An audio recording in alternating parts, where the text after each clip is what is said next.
Welcome back to AOH Primetime. One of the greatest things about doing this program is that we get to bring in a lot of really great guests, people doing cool things here in Akron. And Akron has a really great creative community.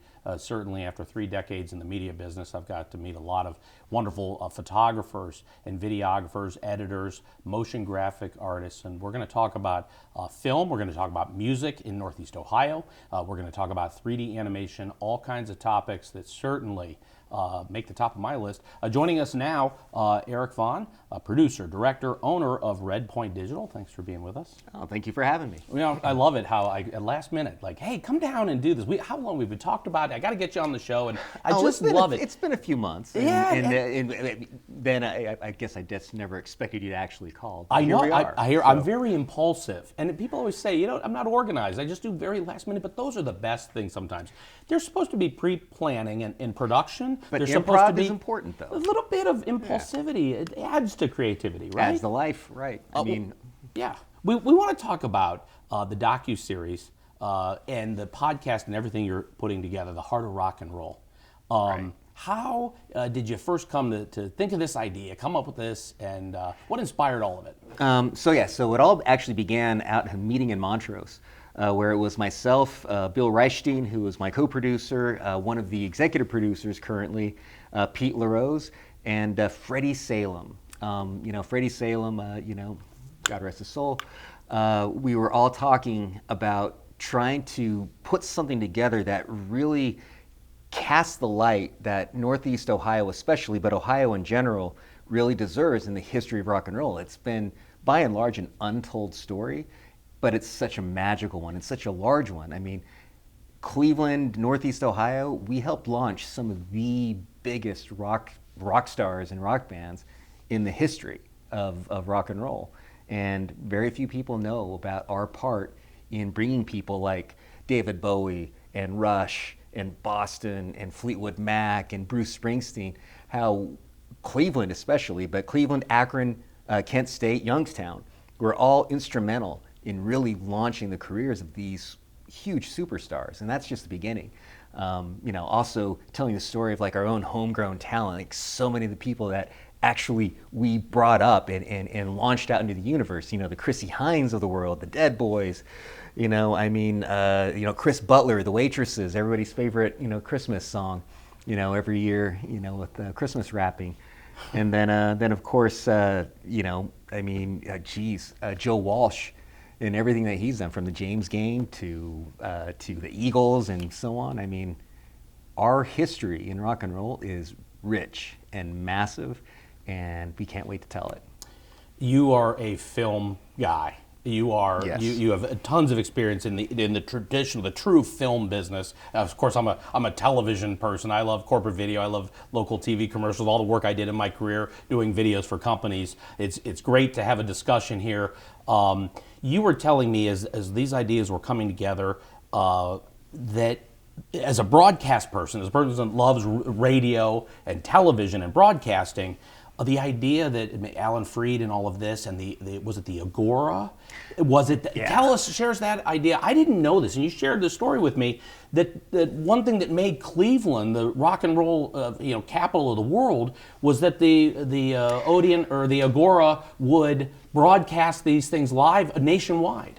So one of the big aspects of our story is, like, of course, this nexus between both the club scene and radio, and then also ultimately broadcasting and Northeast Ohio's ability to really get live or close to live concerts out into the world in a way that very few places could facilitate at the time. This is just like a quirk of technology where this ISDN line, one of the first, real, ability to transmit that much data, just happened to be in a place that allowed these concerts to be these concerts to be had and then basically broadcast out across the country. And like I said, it's just a quirk of technology at the time. But yeah, going all the way back, Alan Freed. Alan Freed first started using the term rockin' and rolling when he was at WAKR here in Akron. And then when he went over to Cleveland, of course, that's where he became very famous for coining the term rock and roll. Now, that sort of innovative thinking wasn't just about kind of naming a genre, like, sort of like discovering, you know what, we should call all these collections of songs R&B and so on and so forth with like this sort of kind of guitar bass, yada, yada, yada, and call it rock and roll. I think that it was much more that rock and roll, in a way, I think always existed. Anytime there was regular people who needed something to speak for them, rock and roll was there. And I think that Alan Freed just had the foresight and the wisdom to actually see it and name it. And it's been carrying on ever since. And I think that rock and roll has like bled into other genres. I mean, it's like when we think of like the era of rock and roll, we kind of know what we're talking about by and large. But I think that, when you start thinking about like hip hop, and some forms of country and rap and so on and so forth, anywhere where there's like that spirit of, it's hard being poor, it's hard, everyday life, or there's beauty in it, or it's like, or whatever the case might be, whenever there's that voice being spoken for the regular person, rock and roll is in there. And I think that Alan Freed knew that and understood it. And it wasn't just that, right? I mean, because he lived it too. I mean, he created the very first rock concert in the history of the world, the Moondog Coronation Ball. I think it was 1952, and he brought black artists, white artists, and the people that came were black kids, white kids, and guess what they did? They danced. They had a good time together.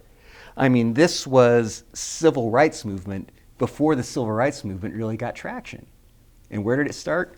Rock and roll, right here in Cleveland, Northeast Ohio. I mean, it's a beautiful thing. And it is. And if you get this docuseries off the ground and get it rolling, get it into production, and how is it related to then the podcast?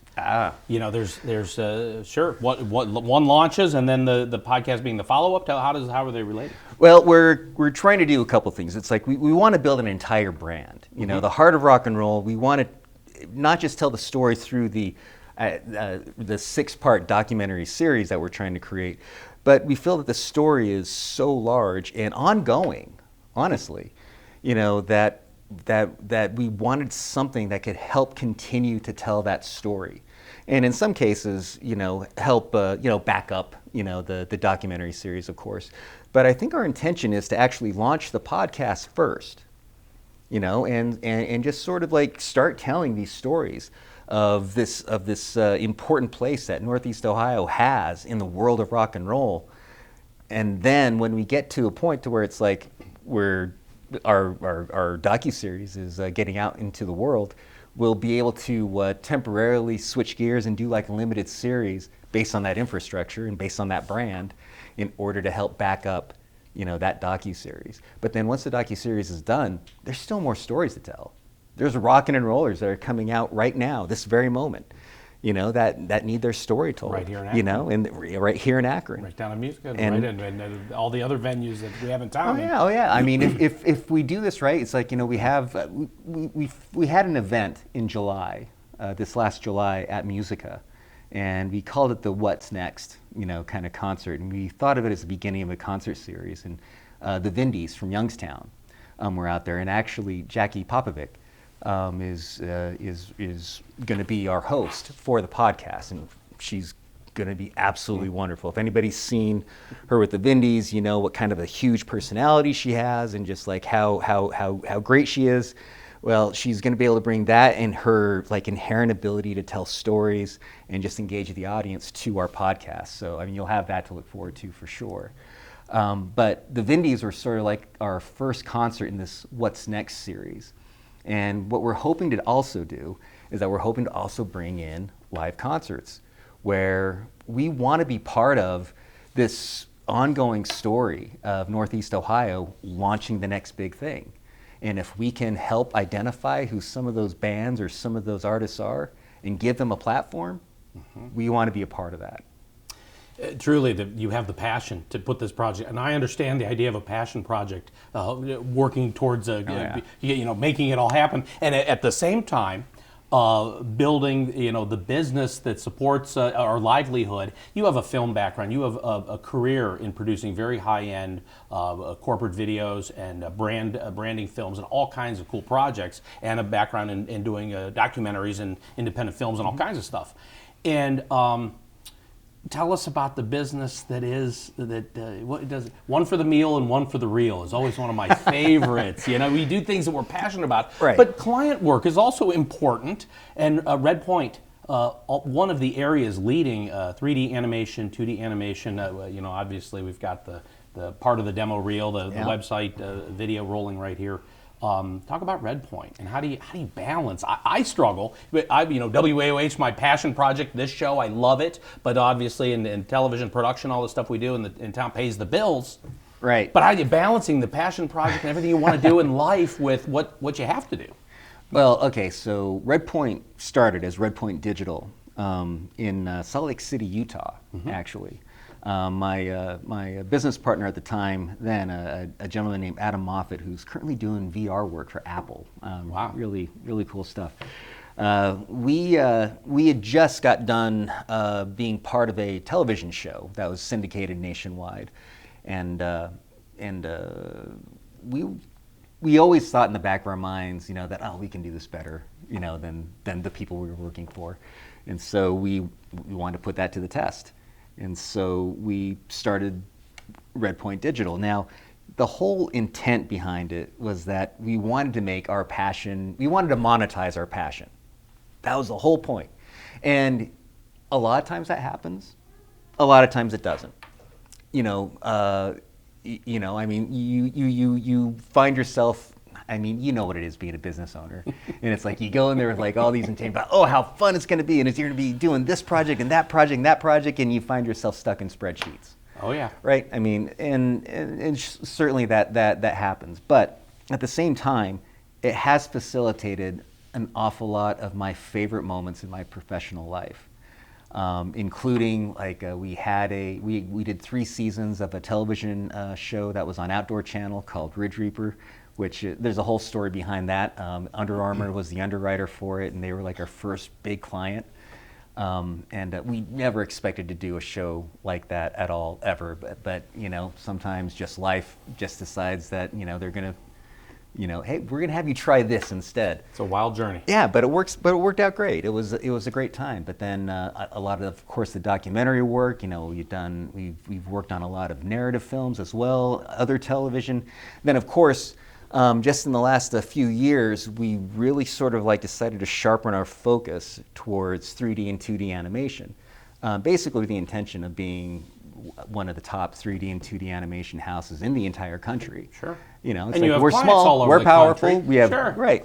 And you can do the work, it's you don't need to go on location to do 3D. You can do the work right here. You're bringing work to Akron, Ohio. Yeah. That's a cool thing. Absolutely. It's like we'll have clients who are in California or wherever, and what we need from them typically are going to be, they might send us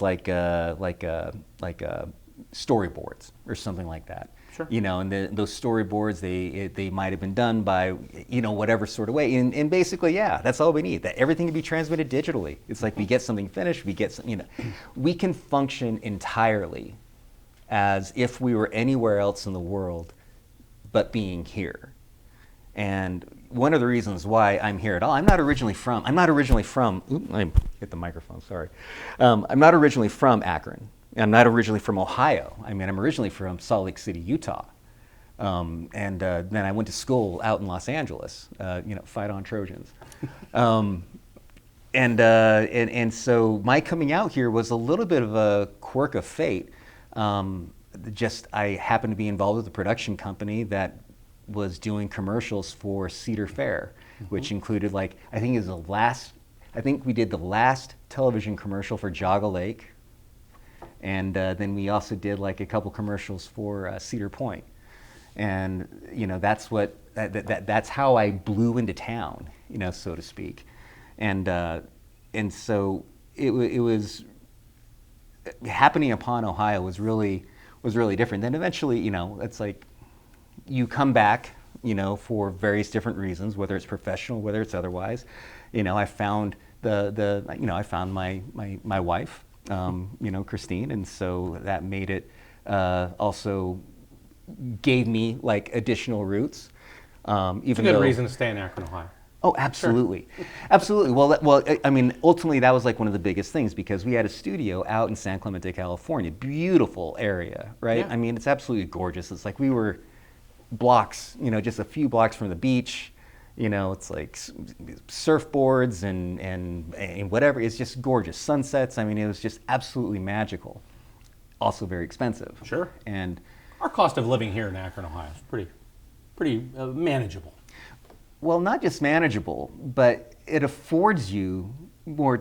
So like one of the things that I felt is that living in San Clemente is that was your vacation, just living there, which right. It so was if you a live good there, vacation. You have to vacation in Akron, Ohio. Because you couldn't afford anywhere else. But if I'm here, it's like, you know what? But here, it's like, you know what? I actually can expand out. I can like actually think about vacationing in other places in the world because I can actually afford it.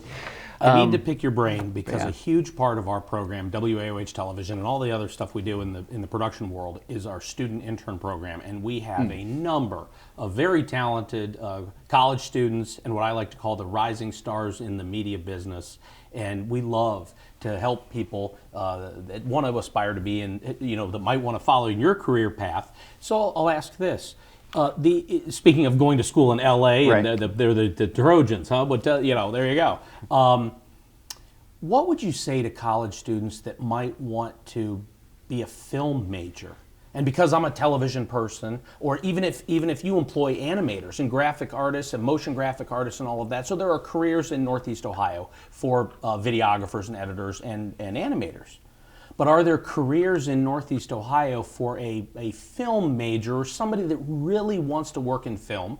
And I ask this so that I can advise the college students trying to pick their major. And there are schools in Northeast Ohio or all around the Midwest, let's say, that have a film studies program. And what is that a good idea? And if they're going to do that, should they do it in Los Angeles or New York? Okay, so many questions. To unpackage there. Yeah. Do you want? I could just do one simple question and make it no. And I'm speaking from somebody who, I grew up in Salt Lake City, Utah, as I said, and then I went to school to study film, amongst other things, in Los Angeles at USC. And so, I basically followed, the track that you that you described right there.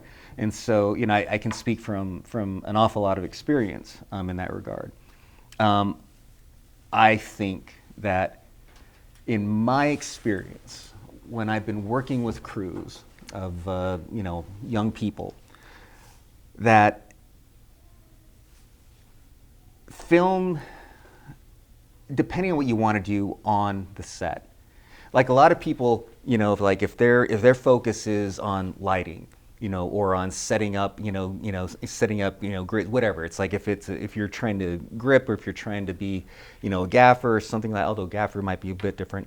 There's a lot of different things where it's like if you just go on set and get your experience there, it's incredibly worthwhile. However, when you start getting into I hate the way that they bifurcate this, but sort of like the above the line as opposed to the below the line sort of crew members. Like I said, I hate the bifurcation, but I'm going to use it because that's just the industry. The people who went to school for it, the people who went to film studies and went that extra mile, I feel that filmmaking isn't just about knowing how to run a camera, how to set up equipment, how to do those things. That's very important. And a lot of people, that's what they want to do, in which case, golden, absolutely golden. You want them on your crew. But there's another set of people where understanding why is equally important.